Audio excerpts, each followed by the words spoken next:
Examiner family. മക്കളെ നിങ്ങൾ നിങ്ങളുടെ സ്കൂൾ ലൈഫിൽ ചെയ്യുന്ന ഏറ്റവും വലിയ മണ്ടത്തരം എന്താണെന്നറിയോ? അല്ല ഇതുവരെ ചെയ്തു വെച്ചിട്ടുള്ള ഏറ്റവും വലിയ പൊട്ടത്തരം എന്താണെന്നറിയോ? അത് മറ്റൊന്നുമല്ല, ഒട്ടും പ്ലാൻ ചെയ്യാതെ നിങ്ങളുടെ തൊട്ടടുത്ത ക്ലാസ്സുകളിലേക്ക് നിങ്ങൾ പോകുന്നു എന്നുള്ളതാണ്.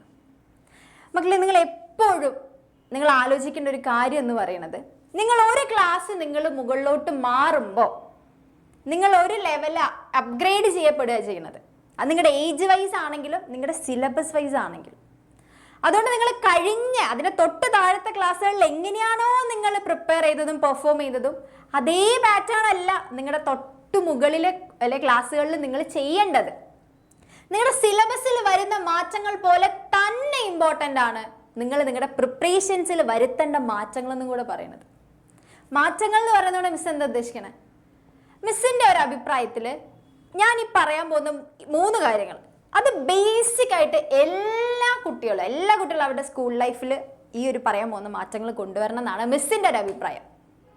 ആദ്യത്തത് എന്താണെന്ന് വെച്ച് കഴിഞ്ഞാൽ, ദ ഫസ്റ്റ് വൺ എന്ന് പറയുമ്പോൾ ഒരു ധാരണ ഉണ്ടാക്കി വെക്കുക. നിങ്ങൾക്ക് എന്താണ് അവിടെ പഠിക്കുക, അല്ലെങ്കിൽ നിങ്ങൾ എന്താണ് അവിടെ വെയിറ്റ് ചെയ്യുന്നത്, നിങ്ങൾക്ക് എന്താണ് പഠിക്കാനുള്ളത്, അല്ലെങ്കിൽ നിങ്ങൾ സഞ്ചരിക്കേണ്ട റോഡ് എങ്ങനെയാണ് എന്നുള്ളത്.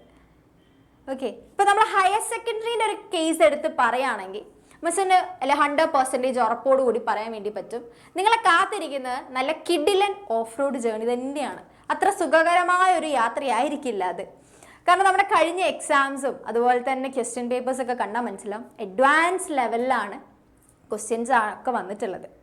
പക്ഷെ നമ്മുടെ കഴിഞ്ഞ പിള്ളേർ പെട്ടുപോയിട്ടുണ്ട് കേട്ടോ. മിസ്സിന് ഭയങ്കര വിഷമം വരും. കാരണം ഒരുപാട് പേരുടെ മെസ്സേജസൊക്കെ +2 ഒക്കെ ടഫായിരുന്നു, ഒന്നും ചെയ്യാൻ പറ്റാത്ത അവസ്ഥയായിരുന്നു പലർക്കും. ക്വസ്റ്റ്യൻ പേപ്പർ കിട്ടിയപ്പോൾ ഒട്ടും സൂചന ഇല്ലാതെയായിരുന്നു അത് ചെയ്തത്, അതുകൊണ്ടാണ്. പക്ഷെ നിങ്ങൾ ഭാഗ്യവാന്മാരാണ്. എങ്ങനെയെന്ന് വെച്ചാൽ നിങ്ങൾക്ക് ഓൾറെഡി മനസ്സിലായി, സിഗ്നൽ കിട്ടി നിങ്ങൾക്ക്. അപ്പോൾ അതുകൊണ്ട് നിങ്ങൾ അതിനനുസരിച്ച് വേണം ഒരുങ്ങാനായിട്ടല്ലേ. അല്ലാതെ നിങ്ങളുടെ കഴിഞ്ഞ അല്ലെ ഇതുവരെ നിങ്ങൾ SSLC വരെ അല്ലെങ്കിൽ നിങ്ങളുടെ +1 ലാസ്റ്റ് വരെ ചെയ്തതുപോലെ അവസാന നിമിഷം വന്നിട്ട് കുറേ എക്സ്ട്രാ എഫേർട്ട് അങ്ങോട്ട് വാരി ഇട്ടിട്ട് മാർക്ക് മേടിച്ചെടുക്കാന്നുള്ള പരിപാടിയാണെങ്കിൽ ഇപ്പം തന്നെ പറയാം, അതിവിടെ നടക്കില്ല. അങ്ങനെ ചെയ്ത പണി പാലുവെള്ളത്ത് കിട്ടും. അത് ഉറപ്പിച്ച് പറയാണ്, അണ്ടർലൈൻ ചെയ്ത് വെച്ച ഈ വാക്കുകൾ. ആ പരിപാടി വീണ്ടും എടുക്കാൻ നിങ്ങൾ ഒരിക്കലും വിചാരിക്കേണ്ട, നടക്കാൻ പോകുന്നില്ല, കഷ്ടപ്പെടും. ഓക്കെ, അപ്പോൾ ആദ്യം തന്നെ എന്തുണ്ടാക്കുക, നല്ലൊരു ധാരണ ഉണ്ടാക്കുക, എന്താണ് അവിടെ വെയിറ്റ് ചെയ്തിരിക്കണേ എന്നുള്ളത്. ഓക്കെ, അപ്പോൾ നമ്മൾ കുറച്ചുകൂടെ റെഡിയാവും അത് നേരിടാനായിട്ട്. Okay, and the second one എന്ന് പറയുന്നത് ഒരു സ്റ്റഡി പ്ലാൻ, ഒരു പ്രോപ്പറായിട്ടൊരു സ്റ്റഡി പ്ലാൻ കയ്യിൽ ഉണ്ടാവുക എന്നുള്ളതാണ്. സ്റ്റഡി പ്ലാൻ എന്ന് വെച്ചാൽ നിങ്ങളുടെ ആ ഒരു വർഷത്തെ അക്കാഡമിക് ഇയർ ഇല്ലേ, അതിനൊന്ന് പ്ലാൻ ചെയ്ത് വെക്കുക. എപ്പോൾ തുടങ്ങണം, എവിടെ അവസാനിപ്പിക്കണം, ഏത് സമയത്തൊന്ന് റെസ്റ്റ് ചെയ്യണം, എവിടെ എത്തുമ്പോൾ ആക്സിലേറ്റർ കൂട്ടണം, എവിടെ റിവിഷൻ നടത്തണം. റിവിഷൻ എന്ന് വെച്ചാൽ നിങ്ങൾ ഇത്രയും കാലം എന്താ വെറുതെ വീണ്ടും വായിച്ച് പഠിക്കുന്ന പരിപാടിയല്ല. നിങ്ങൾ ഇത്രയും കാലം ചെയ്ത എന്താണ്, വായിച്ച് പഠിക്കുകയാണ് അല്ലേ. അപ്പോൾ റിവിഷൻ എന്ന് പറഞ്ഞാൽ വീണ്ടും അതന്നെ റിപ്പീറ്റ് ചെയ്താൽ കാര്യമില്ല. അവിടെ നിങ്ങൾ എന്താ ചെയ്യേണ്ടത്, മാക്സിമം പ്രാക്ടീസാണ് ചെയ്യേണ്ടത് അല്ലേ. എക്സ്ട്രാ വീഡിയോസും PYQs അങ്ങനെ കുറേ എക്സാംസും ഒക്കെ ഇട്ടിട്ട് മാക്സിമം പ്രാക്ടീസ് ചെയ്യേണ്ടത്. ഇപ്പം നമ്മുടെ എക്സാമിനർ ബാച്ചിലുള്ള ഒരു കുട്ടീൻ്റെ കേസ് നോക്കുകയാണെങ്കിൽ ആ കുട്ടിക്ക് ഇതിനൊന്നും പുറത്തു പോകേണ്ട ആവശ്യമേ വരുന്നില്ല. ആ സമയത്ത് റിവിഷനൊക്കെ നല്ല സിമ്പിളായിട്ട് ചെയ്യാൻ പറ്റും. വേറെ ഒന്നും കൊണ്ടല്ല, നമ്മുടെ ആപ്പിൽ നമ്മുടെ ബാച്ചിൽ റിവൈസ് ചെയ്യാൻ വേണ്ട കംപ്ലീറ്റ് മെറ്റീരിയൽസ് ഉണ്ട്. മോഡൽ എക്സാംസ് ഉണ്ട്, PYQ സൊല്യൂഷൻസ് ഉണ്ട്, ചാപ്റ്റർ വൈസ് എക്സാംസ് ഉണ്ട്, ചാപ്റ്റർ വൈസ് വർക്ക്ഷീറ്റ്സ് ഉണ്ട്, PDF നോട്ടുകളുണ്ട്. ഓക്കെ, അപ്പോൾ നമ്മുടെ എക്സാമിനർ ഫാമിലിയിലുള്ള കുട്ടിനെ സംബന്ധിച്ചിടത്തോളം ഇത് സിമ്പിളായിട്ടുള്ള കാര്യമാണ്. ഓക്കെ, പിന്നെ ഈ വർഷം മുതൽ നമ്മൾ എന്താണ്, നമ്മൾ റെക്കോർഡ് ക്ലാസ്സസ് അല്ല, റെക്കോർഡ് ക്ലാസ്സസ് ഓൾറെഡി ഉണ്ടാവും നിങ്ങൾക്ക് റെഫർ ചെയ്യാൻ വേണ്ടിയിട്ട്. പക്ഷെ നമ്മൾ ഇനി മുതൽ ലൈവ് സെഷൻസിലൂടെയാണ് പഠിക്കാൻ പോകുന്നത്. ബാച്ച് ഓപ്പൺ ആവുന്ന അന്ന് മുതൽ നമ്മൾ എന്താണ്, ലൈവ് സെഷൻസ് അല്ലേ, നമ്മൾ ഒരുമിച്ച് ഇൻട്രാക്ട് ചെയ്ത് ലൈവിലൂടെയാണ് നിങ്ങളുടെ പോർഷൻസ് സെറ്റാക്കാൻ വേണ്ടി പോകുന്നത്. ഓക്കെ, അതാണ് ഈ വർഷത്തെ ഏറ്റവും വലിയൊരു പ്രത്യേകത എന്ന് പറയുന്നത് ബാച്ചിനെ സംബന്ധിച്ചിടത്തോളം.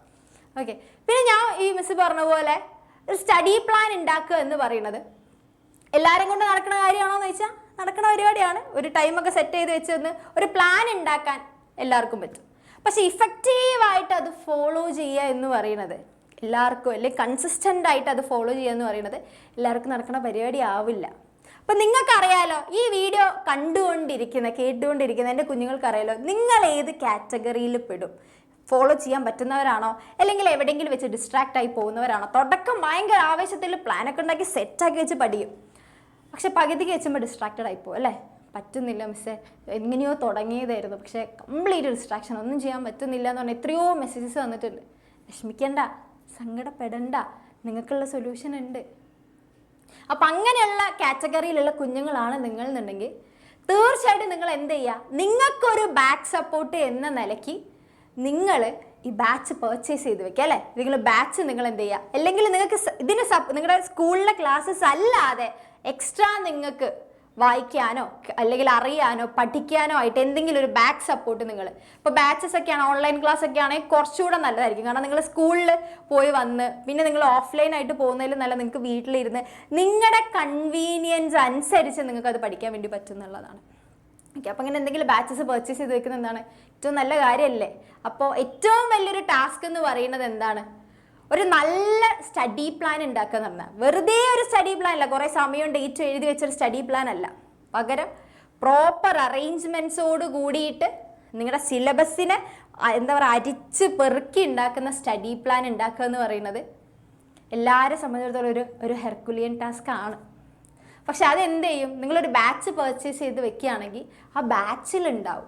ഓക്കെ, ഇപ്പം നമ്മുടെ എക്സാം വിന്നർ ബാച്ച്, നമ്മുടെ ജ്വാല ബാച്ചിൻ്റെ കേസ് നോക്കുകയാണെങ്കിൽ നിങ്ങളിപ്പോൾ ഒരു റോഡ് മാപ്പിൻ്റെ ഒരു വീഡിയോ ഇപ്പം ഞാൻ ചെയ്തിട്ടുണ്ട്, +1 ഞാൻ ചെയ്തിട്ടുണ്ട്, +2 നമ്മുടെ ഏത് സാർ ചെയ്തിട്ടുണ്ട്. അതിൽ നോക്കിക്കഴിഞ്ഞാൽ നിങ്ങൾക്ക് കാണാൻ വേണ്ടി പറ്റും. നമ്മൾ നല്ല അടിപൊളിയായിട്ട് നിങ്ങളുടെ ഒരു വർഷത്തെ നല്ല വൃത്തിക്ക് നമ്മൾ പ്ലാൻ ചെയ്ത് വെച്ചിട്ടുണ്ട്.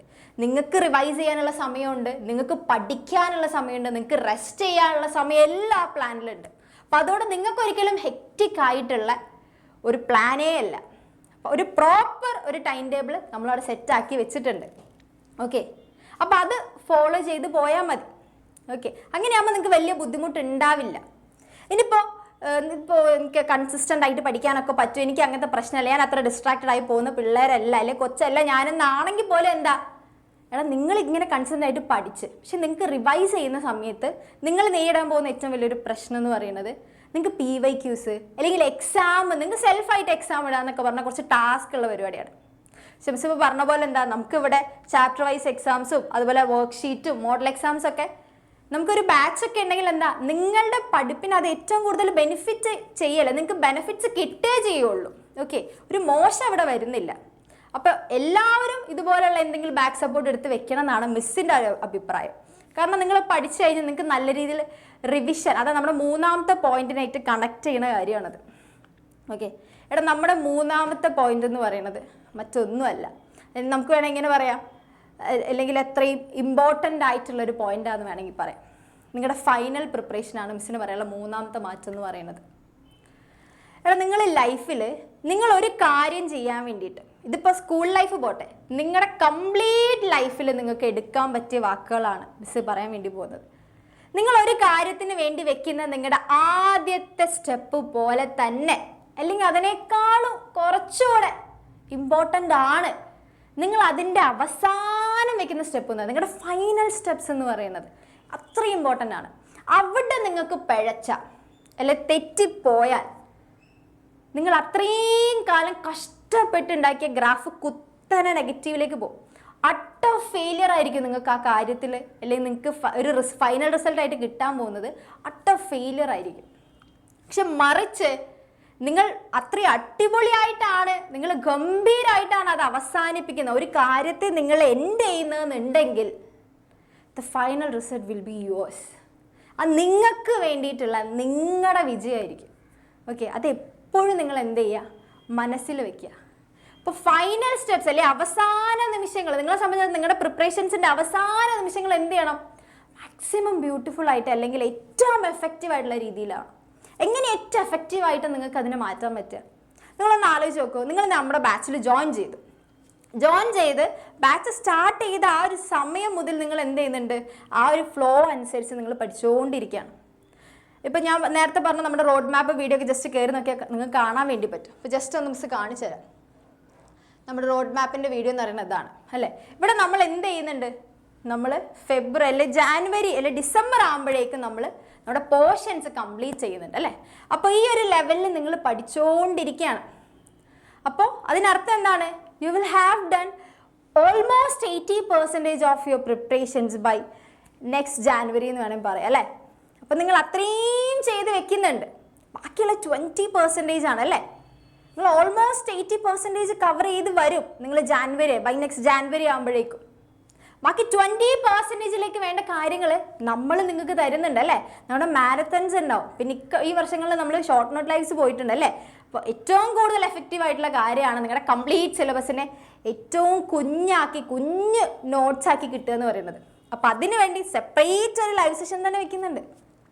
അപ്പം അതൊക്കെ എന്താണ് നിങ്ങൾക്ക് കൂടുതൽ എഫക്റ്റീവ് ആണ്. നിങ്ങൾക്ക് 2 മാസം ഗ്യാപ്പ് ഉണ്ട്.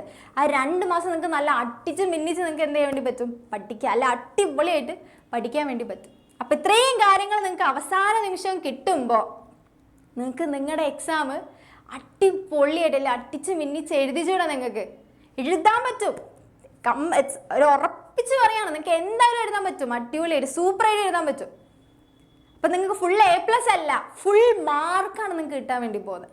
ഇത് എപ്പോഴും നിങ്ങൾ മനസ്സിൽ ഓർത്ത് വെക്കുക. ഇത്രയും കാര്യങ്ങൾ മിസ് നിങ്ങളൊക്കെ ക്ലാസ് തുടങ്ങുന്നതിനൊക്കെ മുൻപായിട്ട് നിങ്ങൾ ഓർത്ത് വെക്കുക. അപ്പം ഇത്രയും കാര്യങ്ങളാണ് മിസ്സിന് നിങ്ങളോട് പറയാനുള്ളത്. ഇപ്പം പന്ത് നിങ്ങളുടെ കോട്ടിലാണ്. നിങ്ങൾ എടുക്കുന്ന തീരുമാനങ്ങളെ ഡിപ്പെൻഡ് ചെയ്ത് മാത്രമായിരിക്കും നിങ്ങളുടെ ഹയർ സെക്കൻഡറിൻ്റെ മാർക്സ് വരാൻ വേണ്ടി പോകുന്നത്. അതിൽ നിങ്ങൾക്ക് ആരും ബ്ലെയിം ചെയ്യാൻ വേണ്ടി പറ്റില്ല. നിങ്ങൾ തന്നെയായിരിക്കും അതിൻ്റെ കംപ്ലീറ്റ് റെസ്പോൺസിബിലിറ്റി നിങ്ങൾക്ക് മാത്രമായിരിക്കും. അപ്പോൾ പന്ത് എവിടേക്ക് പോകണമെന്ന് തീരുമാനിക്കേണ്ടത് നിങ്ങളാണ്. ഇനിയിപ്പോൾ ബാച്ചിലൊക്കെ ജോയിൻ ചെയ്തിട്ട് ഇപ്പം നിങ്ങൾക്ക് ഓൾറെഡി നമ്മുടെ ബാച്ചിൽ ജോയിൻ ചെയ്തവരാണെങ്കിൽ നമ്മളെ ലൈവ് സെഷൻ വരെ കാത്തിരിക്കുക. നമുക്ക് കാണാനുള്ള സമയങ്ങൾ ഇതേ അടുത്തു അല്ലേ.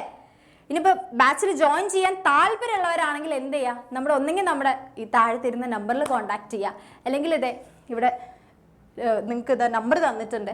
4,999 ആണ് നമ്മുടെ ഫീസ് വരുന്നത്. നമുക്ക് ബാച്ചിൽ ജോയിൻ ചെയ്യുന്നവരെ 4,999 ഉണ്ടാവുള്ളൂ കേട്ടോ. ഇതല്ല ശരിക്കും നിങ്ങൾക്ക് വേണ്ടി ഡിസ്കൗണ്ട് ഫീ ആണ്. അത് കഴിഞ്ഞ് കഴിഞ്ഞാൽ ഇത്ര ആയിരിക്കില്ല ഫീ, ഒറിജിനൽ ഫീയിലേക്ക് മാറുന്നതായിരിക്കും. അപ്പം എത്രയും പെട്ടെന്ന് തന്നെ നിങ്ങളുടെ സീറ്റുകൾ നിങ്ങൾ ലോക്ക് ചെയ്യാൻ വേണ്ടി നോക്കുക. എന്നിട്ട് അടിപൊളിയായിട്ട് തന്നെ പഠിക്കാൻ വേണ്ടി നോക്കുക. നമുക്ക് ഒരുമിച്ച് എന്ത് ചെയ്യാം, സെറ്റാക്കി പഠിക്കാം. ഓക്കെ, നിങ്ങളുടെ കൂടെ ഏത് സിറ്റുവേഷനിൽ നിൽക്കാൻ ഞങ്ങളുണ്ട്. നിങ്ങളെ അടിപൊളിയാക്കി പ്രിപ്പയർ ചെയ്തതിന് ശേഷം മാത്രമേ ഞങ്ങൾ നിങ്ങളെ എക്സാം ഹോളിലേക്ക് വിടുകയുള്ളൂ. അപ്പോൾ ആ ഒരു കോൺഫിഡൻസ് ഞങ്ങൾക്കുണ്ട്. നിങ്ങൾക്ക് അത്രയും കോൺഫിഡൻസ് ഉണ്ടെങ്കിൽ എന്ത് ചെയ്യുക, നമുക്ക് ഒരുമിച്ച് പഠിക്കുക.